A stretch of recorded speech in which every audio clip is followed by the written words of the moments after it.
What's up mga gar? Welcome back again sa ating channel, Kuya Tems Fishard.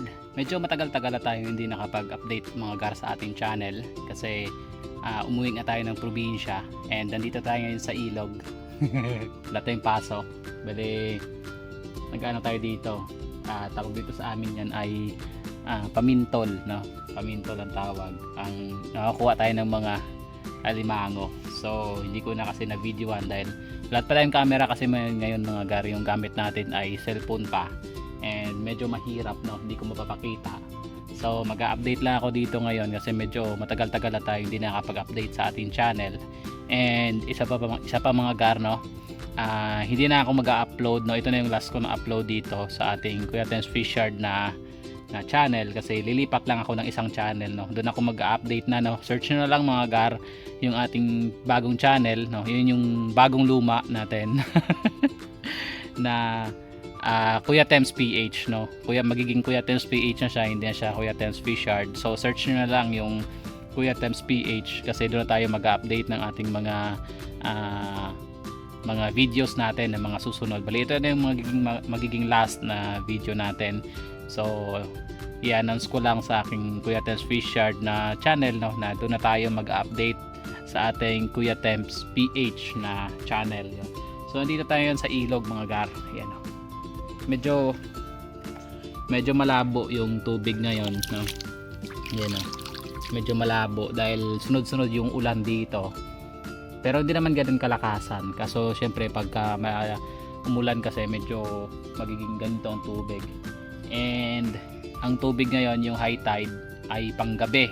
So maganda sana manguha yun ng alimango pag ganoon, yung malalim talaga yung tubig. Kaso ang problema, no, puyat, no, mapupuyat ka talaga kaya ayaw natin magpuyat.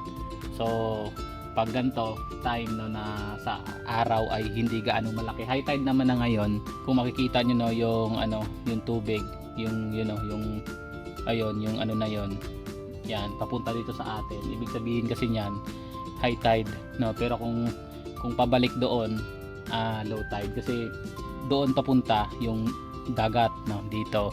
Ito yung ilog papasok dito sa lugar namin. So ito yung medyo masukal, ayan, masukal. So dito tayo ngayon sa ilalim ng puno. Ayan, yan. Nagpapahinga tayo dito kasi kakalatag ko lang ng mga trap, no, sa alimango. Yung tawag nun ay bintol. So hindi ko na napakita kung paano gawin yon. Pero sa mga susunod nating mga video mga gari, papakita natin na kung paano yon gawin, yung bintol na yon. Kasi medyo matagal siya gawin pero okay lang din naman, kayang-kaya yon. So gumawa ako mga garno ng mga target ko makagawa ng 50 peraso. Kaso nagawa ko lang ay sa ngayon, no, nasa nasa 40 plus na yung nagawa ko. So konti na lang, magiging 50 na. And bumili ako ng bangka mga gari ito. Yan. Kahapon ko lang to binili. Yan, yung bangka natin. Tapos dito natin ilalagay mamaya yung mga makukuha natin. Ayun. And meron tayong ito yung ating manibela. Ayun, manibela natin. Yun. Ayun, diba? Tapos ito yung pang sipit natin, itong kawayan na to. Yan. So update ko na kayo mga gar kasi medyo mahirap, no, pagka binibideo mo habang naggaganon, medyo mahirap yon. Baka mahulog yung cellphone natin sa tubig, no? Lugi pa tayo. Ayun. Pero sa susunod mga gar, magwa-vlog na talaga tayo dito pag nakabili tayo ng camera kasi ngayon hindi pa tayo nakakabili ng camera dahil medyo magastos pa nitong mga linggo na to, nakaraang linggo medyo magastos kasi kakalipat lang natin dito, nagsisettle pa tayo and marami tayong mga biniling mga gamit, no, ng mga pang isda. Yun. So yun na yung magiging content natin. So sa ngayon, no, sa mga nagtatanong, kasi may nagtanong doon kung may full gold na ako. Wala tayong full gold, gar. Ito yung naging full gold natin, no. Sinasakyan ko na yung full gold.